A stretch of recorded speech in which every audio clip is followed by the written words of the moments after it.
본 말씀을 통해서 믿음의 대열에 합류하라. 믿음의 대열에 합류하라. 제목으로 하나님 말씀 증거하겠습니다. 오늘 본문 내용은 단 한 절에 기록되어 있는데 이 한 줄에 쓰인 삼갈이라고 하는 사람, 이 사람의 기록은 비록 한 절이라도 그 인생의 전체를 집약한 마치 묘비명과도 같은 겁니다. 자신의 인생을 단 한 줄로 표현하라고 한다면 우리는 어떤 문구를 묘비에 넣을 것인가? 아마 그런 생각들 안 해보셨겠지만 만일 내 묘비를 내 손으로 쓴다 그러면 뭐라고 쓰시겠습니까? 아직 우리가 살 날이 많을 것이라고 생각하시겠지만 그래도 그런 것들을 한번 생각해 보면 저도 답은 못 내렸습니다. 곰곰이 생각해 보다가 내 묘비면 근데 뭐라고 쓸까? 오늘 본문에서 이 삼갈에 대해서는 오늘 본문에 있는 그대로만 본다면 아마도 소 모는 막대기로 600명을 죽임 이렇게 썼을지도 모를 일입니다. 그가 사사로서 소 모는 막대기로 변변치 않은 무기였지만 그것으로 그들을 구원해냈다. 그 혁혁한 공을 세웠기 때문에 그것이 묘비병에 올라갈지도 모르겠지만 더 의미 있는 평가는 무엇인가 하면 그도 이스라엘을 구원하였더라. 31절 보니까 에우세 후에 아나세 아들 삼갈이 사서로 있어 소 모는 막대기로 블레셋 사람 600명을 죽였고 그도 이스라엘을 구원하였더라.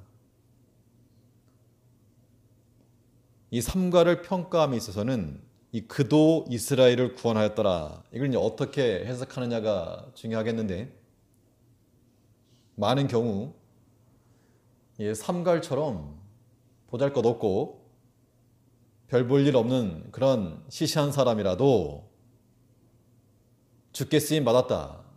그런 의미로 해석을 할 수가 있고 또 다른 한편으로는 그도 이스라엘을 구원하였더라.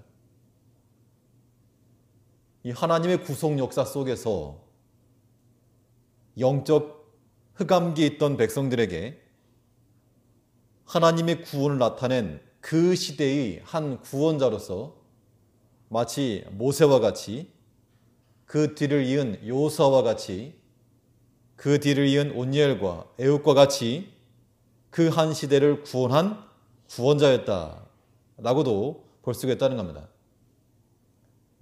이 앞에서 삼갈이 비록 대단한 출신은 아니지만 그도 이스라엘 구속했다. 그렇게 봐도 되겠지만 오늘 보고자 하는 관점은 그 삼갈도 그가 어떤 환경에서 자랐건 어떤 능력을 지녔건 그도 하나님의 이 구원 역사 속에서 이스라엘 구원하는 그러한 구원의 일원으로 믿음의 대열에 합류했던 한 사람이었다라고 하는 관점에서 살펴보려고 합니다. 그러면 이 하나님의 구원하시는 일을 위해서 우리는 어떠한 방식으로 이 믿음의 대열에 합류할 수 있을 것인가? 단지 삼갈의 이야기가 아니고 이제 우리 자신의 이야기로 바꿔야 할 것인데 우리가 이 믿음의 대열에 합류할 수 있는 그 방편이 무엇인가? 본 말씀을 통해서 살펴보겠습니다. 첫 번째로 생각해 볼 수 있는 것은 이 구속사, 하나님의 행하신 일에, 이 믿음의 일에 우리가 합류하기 위해서는 하나님께 대한 소망을 더 크게 하라는 겁니다. 하나님께 소망이 있는가? 하나님께 소망이 있다면 그것이 졸졸 지나가는 그런 시냇물, 그런 거 말고 마치 큰 비가 내려서 감당할 수 없을 만큼 흘러내리는 거센 물줄기 같은 그러한 세기로 흘러가는 소망이 되게 한다는 겁니다. 우리가 다 하나님 믿는 백성들이므로 하나님께 소망을 가지고 살지만 그 소망이 마치 졸졸졸졸, 그래서 내가 돌 하나 아니면 진흙 몇 동이 가지고 다 막아버릴 수 있는 그런 것이 되어서 안 되고, 하나님을 향한 소망이 우리를 휩쓸고 지나가므로 그것이 대세가 되고 흐름이 되어서 어떠한 시험, 어떠한 상황에서라도 그것이 다 하나님의 소망의 그런 급류에 떠내려갈 수 있도록 만들어가는 거, 그게 중요한 겁니다. 우리 믿음의 성도들이 처한 상황이라고 하는 거, 혹은 환경이라고 하는 거, 사실 그것만 놓고 보면요, 믿음의 길로 나가는 것이 쉽지가 않은 겁니다. 아마 이 수요일에 이 자리에 오신 것도 쉽지가 않을 일일 것이고, 이 상황과 이 환경에서 내가 어떻게 예배에 참석하느냐, 어떻게 이런 상황 가운데서 내가 봉사하느냐, 어떻게 이런 상황 가운데서 내가 하나님을 믿느냐. 그러나 우리는 우리가 처한 상황과 환경보다도 하나님께 대한 소망을 더욱 크게 해야 됩니다. 그것이 세상을 이기는 힘이요, 거기에서 또한 믿음의 문이 열리는 겁니다. 오늘 본문에 삼갈이라고 하는 사사가 나오는데, 이 삼갈이라고 하는 사람의 이름의 뜻이 무엇인가 하면 이 신이 주셨다, 그 이야기인데, 이 신이 하나님을 의미하지 않고 우상이 무상신, 시미케라고 하는, 그건 신이 주셨다라고 하는 뜻입니다. 그래서 많은 사람들은 이 삼갈이라고 하는 사람이 정통 이스라엘 사람이 아닐 것이다, 그렇게 생각을 하곤 하는데, 어찌되었건 아낫의 아들 삼갈이라고 그랬죠. 31절에 보니까 에웃의 후에 아낫의 아들 삼갈이, 그러니까 삼갈이라고 하는 그 이름의 뜻도 이 이방 신이 주었다라는 뜻이고, 또 아낫의 아들 그랬는데, 이 아낫이라고 하는 말도 이 가나안 여신의 이름인 겁니다. 그래서 이스라엘 백성 가운데 이 가나안 신을 섬기던, 심취했던, 우상을 숭배하던 사람이 자기 아들을 아낫에 바친 거죠. 가정해보자면, 추측이죠. 그러면 그 우상 섬기던 자의 아들이란 뜻이 되고, 또 한편으로 이 사사기 1장 33절을 보시면, 1장 33절에 바로 앞이니까 1장 33절에 보면 이 정복 전쟁 시에 이 납달리 지파가 맡았던 지역이 있었는데, 33절에서 1장 33절입니다. 이 납달리가 베세메스 거민과 베다낫 거민을 쫓아내지 못하고 그 땅 거민 가나안 사람 가운데 거하였으나 베세메스와 베다낫 거민들이 그들에게 사역을 하였더라. 베다낫이라고 하는 말은 아낫의 집, 아낫이라고 하는 신의 이름인데, 또 아낫의 아들이라고 하는 말도 벤 아낫이에요. 벤 아낫. 그러니까 여러 어떤 면이 됐건 그가 본토 이스라엘 사람이라 해도 그의 출신이, 그의 가문이 믿음의 명문가는 아니었고, 그가 만일 가나안 사람이었다 그러면 어떻게 보면 개종한 이방인, 순수한 혈통, 순수한 이스라엘 사람이 아니었다는 겁니다. 이걸 놓고 보면 이 삼갈이라고 하는 사람의 외적인 조건으로는 이스라엘을 구원할 만한 지도자적 위치, 사사가 될 만한 그런 자격, 그런 건 아니었다는 겁니다. 근데 사사기 전체를 통틀어서 하나님께서 들어쓰신 사사들의 면면을 살펴보게 되면 다 이런 모습이었습니다. 실력이 있고 능력이 되고 자격이 돼서가 아니라 아무것도 아닌데 도리어 하나님께서 그를 들어쓰셨다. 온니엘도 마찬가지고 에훗도 마찬가지고 왼손잡이라 그랬고, 온니엘은 뭐 가문은 좋았지만 온니엘에 말한 내용이 없고, 또 그가 아내를 맞아야 했던 그 아내가 자기 아버지에 가서 도리어 밭을 구하고 우물을 구한 것을 보면 남성적이 못한 그런 면이, 사회성이 좀 떨어지는 그런 면이 없었을지도 모릅니다. 있었을지도 모를 일입니다. 오늘 본문에서 이 삼갈도 마찬가지로 아낫의 아들, 개종한 이방이었든지 우상을 섬기던 본통이었든지 그가 외적인 것 가지고 그런 환경적인 것을 가지고는 좋은 자격은 아니었다는 겁니다. 그런데 그런 환경은 그랬지만 그들이 하나님께로 마음을 두고 돌아왔을 때, 하나님 섬기는 백성이 되고자 돌아왔을 때 그들이 곧 이 믿음의 대열에 합류한 것이고 하나님의 구원 역사 가운데서 쓰임받은 겁니다. 온니엘도 그랬고 에훗도 그랬고 삼갈도 그러하고 뒤에 난 모든 사사가 다 마찬가지입니다. 그들의 외적인 면이 자랑할 것은 없었지만 약했지만 그래도 그 약한 것 가지고 가만히 있었던 게 아니고 거기서 하나님을 의지하는 마음으로 하나님께 붙들려서 그 능력을 덧입었기 때문에 사사로서의 쓰임을 받았다는 겁니다. 여호수아 시대에 하나님께서 그들에게 명하시기를 너희는 가나안 사람들과 언약을 세우지 말아라. 그때 이 기브온 사람들이 와서 변장을 하고 왔죠. 변장을 하고 와가지고 우리는 저 멀리서 온 사람들인데 화친을 맺읍시다.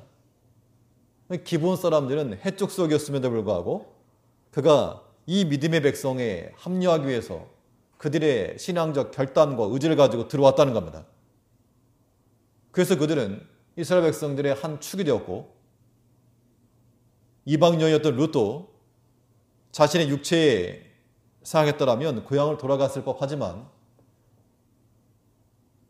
하나님 백성이 되기 위해서 그의 의지적 선택을 가지고 찾아 나왔을 때 그때 이 그리스도 족보 가운데 들어갈 수 있었다라고 하는 겁니다. 그래서 우리 결론이 무엇이겠습니까?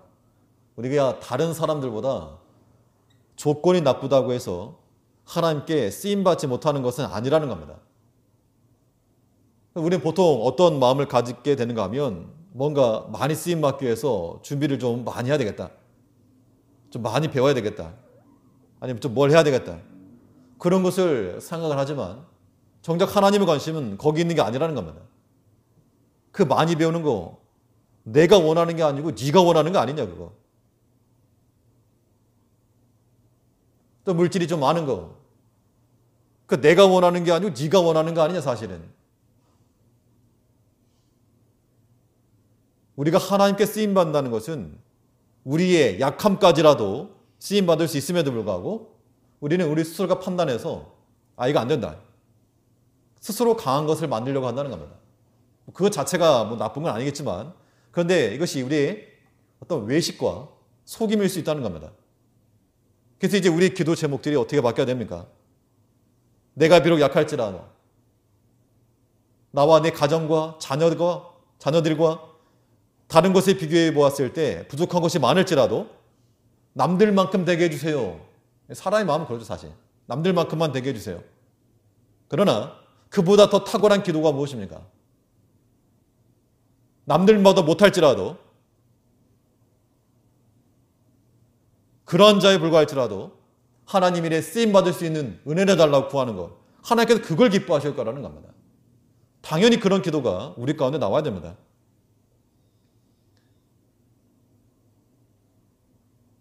자신의 약함까지도 하나님의 도구가 되는 겁니다.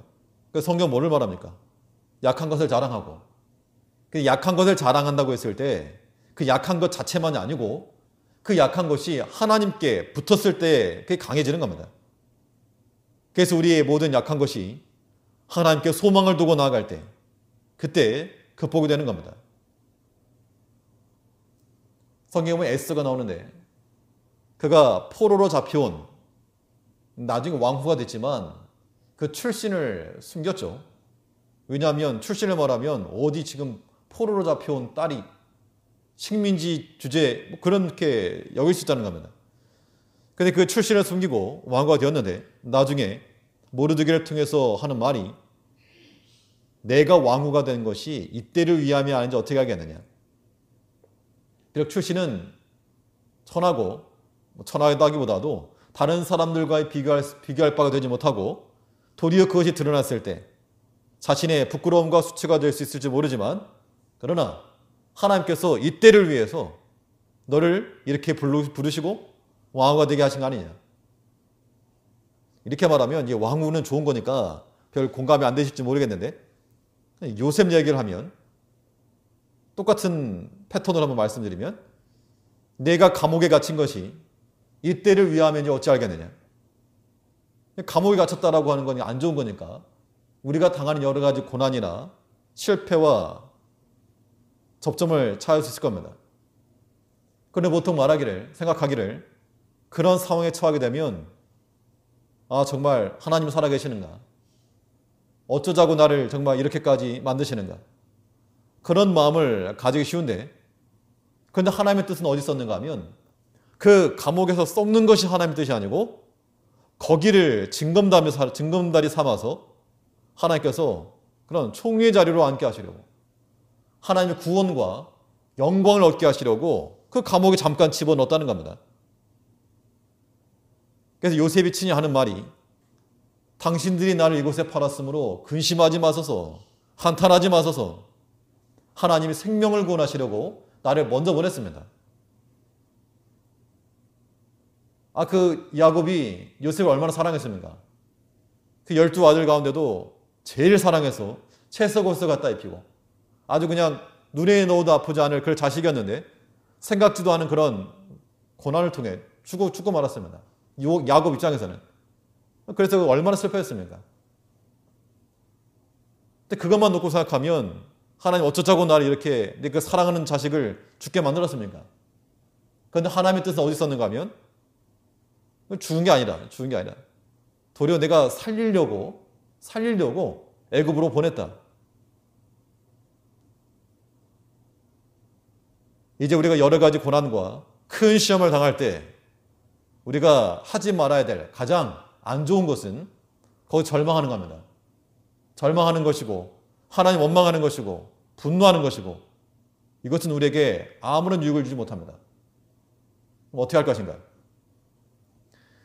하나님께 소망을 두셔야 됩니다. 상황이 여러 가지 어려움이 있어도 하나님께 소망을 두고 하나님께서 내가 생각지 아니한 그 이상으로 일을 이루실 거 그거 믿고 나가야 됩니다. 우리를 구원하시기 위해서 일하신 하나님께서 우리를 건지실 것이므로 우리의 소망은 결코 약화되지 않고 더 강성해져야 됩니다. 그래서 나의 자랑할 것이 없고 오직 하나님께만 영광이 되는 그런 삶이 된다고 한다면 그 길을 기꺼이 가는 것, 이것이 믿음의 대열에 들어가는 길이 되는 겁니다. 오늘 본문에서 이 삼갈기라고 하는 사람은 그가 사사로서 한 역할을 감당했지만 그러나 그는 외적인 면에 있어서나 상황적인 면에 있어서나 또한 그의 부모, 가정 이런 것들에 있어서 숨기면 숨겼지 드러내서 자랑할 것이 아니었다는 겁니다. 그러나 그럴지라도 그는 하나님께 대한 소망을 가지고 하나님 손에 붙들림 바 되어서 주일에 쓰임 받았다는 겁니다. 이제 우리가 하나님 안에서 우리 비록 약한 것일지라도 하나님 앞에 구하고 비록 약한 것일지라도 하나님께서 써달라고 하나님이 구원의 길로 인도해 달라고 간절히 간구하는 그 마음을 가지고 살아가는 우리가 되어야 되겠습니다. 둘째로 하나님이 구원하시는 일을 위해서 어떤 방식으로 이 믿음의 대열에 합력할 수 있겠는가? 이 두 번째로 생각해 볼 수 있는 것은 하나님께 대한 순종인데 하나님께 대한 순종을 우선하여 행하라. 내 형편과 사정과 의지 그것을 우선시할 것이 아니고 하나님께 대한 순종을 더 우선하여 가라. 이것이 믿음으로 사는 사람들의 그러한 삶의 패턴입니다. 하나님께 권세가 있으신가? 하나님의 권세가 있는가를 확인할 수 있는 방법이 무엇인가 하면 하나님은 말씀하시는 하나님이시기 때문에 하나님은 권세가 있으신 겁니다. 최고 통치권자의 말은 곧 실행될 현실이죠. 이거 치워라 그러면 최고 통수권자가 치우라 그러면 곧 치워지게 되어 있다는 겁니다. 만왕의 왕이시오 또 만주의 주라고 고백하시는 그 하나님이심으로 그 신앙 고백을 가지고 살아갈 때 우리는 하나님의 뜻을 따라 순종하는 것, 그것이 곧 우리가 사는 길이요 구원의 길로 들어가는 겁니다.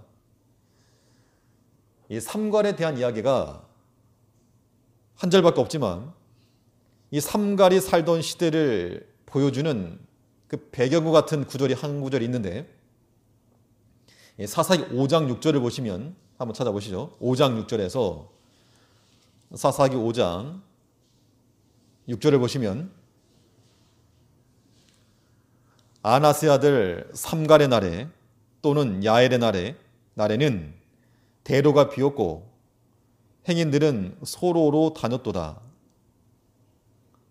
이게 이제 드보라 사사가 한 노래 가운데 일부인데 아나스의 아들 삼갈 또는 야엘의 날. 야엘은 이 망치를 가지고 시스라의 귀를 이거 뒤에 나오는데 아무튼 그 시대에는 대로가 비었고 행인들은 소로 작은 길로 다녔다 그랬습니다. 그러니까 이것이 의미하는 바가 무엇이겠습니까? 사람들이 다니려면 당연히 큰 길로 다녀야 되겠는데 큰 길이 텅 비고 그냥 조그만 길, 골목길, 아는 사람들만 다니는 그 길로 사람들이 행하였다. 그 말은 이 백성들의 범죄함으로 인해서 하나님이 심판하시고 또 블레셋의 압제, 여러 압제를 통하여 그 모든 길거리들마다 이미 블레셋 순사들이 진을 치고 앉아가지고 큰 길로는 다니지 못하고 그냥 조그만 길 다녔다는 겁니다. 억압받는 그런 민족, 억압받는 그런 환경이었던 거죠. 그러면 가나안 땅을 정복하여 들어갔던 그 백성들이 어찌하여 이러한 상황에 처하게 되었는가? 홍해를 건너고 요단을 건너고 여리고성을 무너뜨렸던 그 용맹스러웠던 민족이 어찌하다가 이 대로를 내어주고 소로로 통행하는 그러한 시대적 상황이 되었는가? 그 원인은 이 사사 시대를 특징 지어주는 한 단어 때문이죠. 자기 소견대로. 이 백성들의 삶의 양식 가운데서 하나님의 말씀과 하나님의 뜻은 전혀 고려의 대상이 되지 못하고 자신들의 편리성 혹은 경제적 유익 그런 것들을 먼저 앞서 행했기 때문에 대로가 비고 소로를 걷게 되었다는 겁니다. 그리고 그들의 눈에는 번성한 길, 풍요를 약속한 이방신을 섬기는 것이 더 번성하고 풍요로울 것인 줄 알고 하나님의 말씀을 버리고 이방신을 따라갔지만 그러한 자기 소견대로 행한 것이 결국 자기들을 괴롭게 만든 겁니다. 이것은 오늘날 우리들에게도 동일하게 적용되어서 이렇게 하면 내게 조금 유익이 있겠거니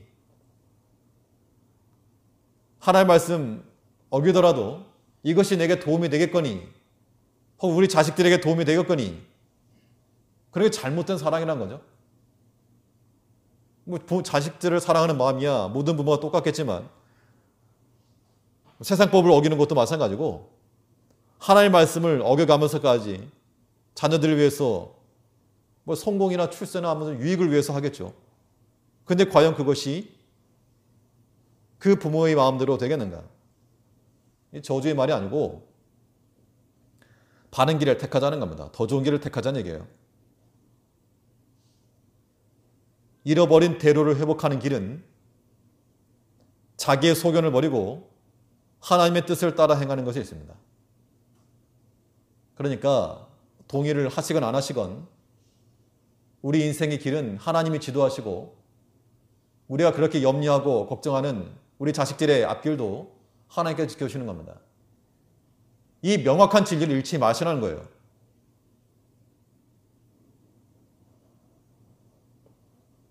하나님의 뜻은 그의 말씀하신 대로 행하는 것이 있으므로 자기 생각 뒤로 하고 우선하여서 그 말씀에 순종하는 자가 되어야 됩니다. 하나님께서 모세를 애굽으로 보내실 때 뭐라 했는가 하면 가서 내 백성을 끌어내라. 그때 모세 말이 예, 순종하겠습니다. 그게 아니고 먼저 나왔던 말이 무엇입니까? 아이고, 내가 애굽에서 살다가 그거 다 잊어버렸습니다. 말을 못합니다. 그 하나님께서도 뭐 능력을 좀 준 다음에 아니면 좀 웅변학원에서 말을 좀 시킨 다음에 보내셔야 되겠는데 그런 거 없이 가라.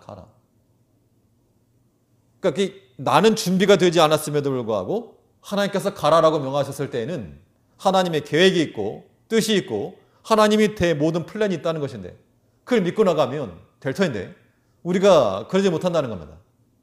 내가 준비가 안 됐다. 나는 여전히 부족하다.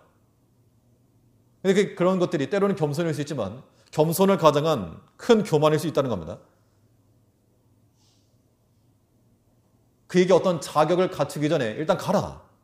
가는 길에 순종하고 가는 길에 하나님께서 아론도 만나게 하시고 큰 기적을 베풀기도 하시고 모세가 애굽으로 들어가기 전에는 생각지도 못했던 일들을 경험했다는 겁니다.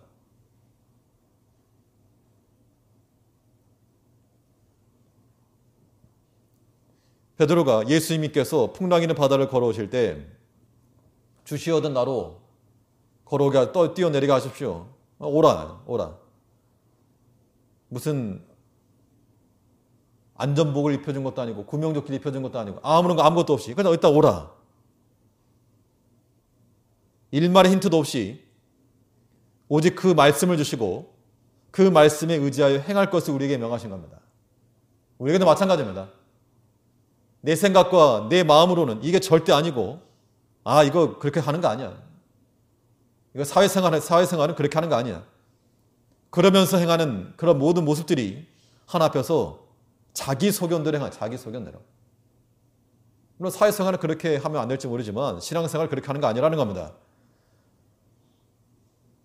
우리가 주의 구원의 일에 참여하는 자가 되려면 하나님께 순종을 하되 우선순종, 선순종. 그래서 선순후제 종교가 기독교라고 말하는데 하나님의 말씀에 먼저 순종하여서 그 말씀이 우리에게서 무시되지 않고 우선 고려 대상이 되어야 한다는 겁니다.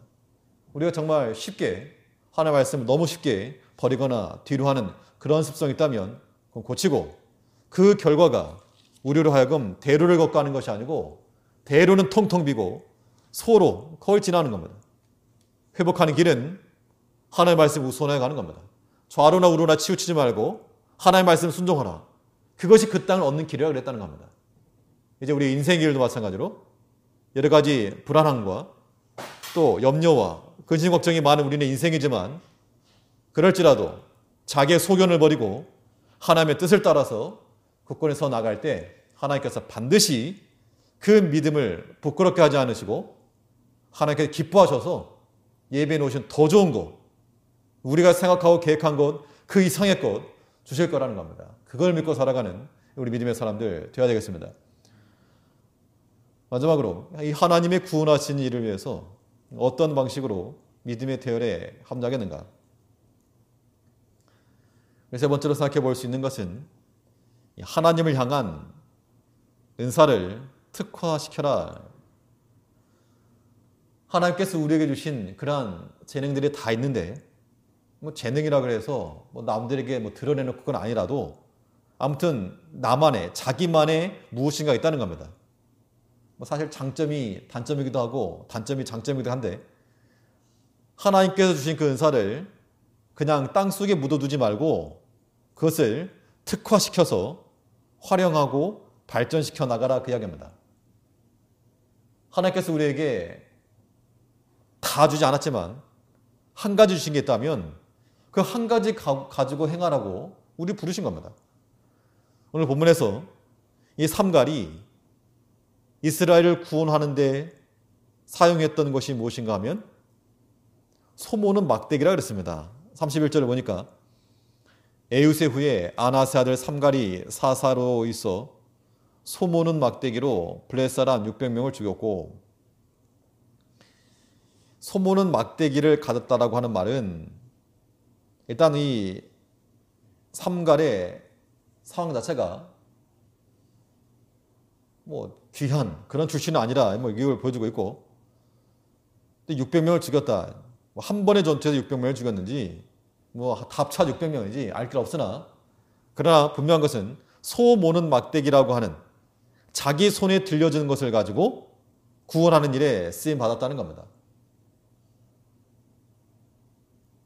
이 소모는 막대기, 삼갈의 소모는 막대기는 마치 무엇과 같은가 하면 다윗의 물맷돌과 같고, 다윗도 자기 손에 들고 있었던 그 돌멩이들 가지고 익히고 연습하여 실전에 쓰임 받았다는 겁니다. 삼갈은 다윗 따라 해야지 하면서 나 돌멩이 던진 게 아니고 소모는 막대기. 우리 같은 경우, 우리나라 같은 경우는 소의 코에 콧대에 뚫어가지고 줄로 끌고 다니기 때문에 뭐 막대기가 뭐 그렇게 길지 않아도 된다고 하는데, 근데 그쪽 지역에서는 한 2 내지 3m의 그런 기력을 합니다.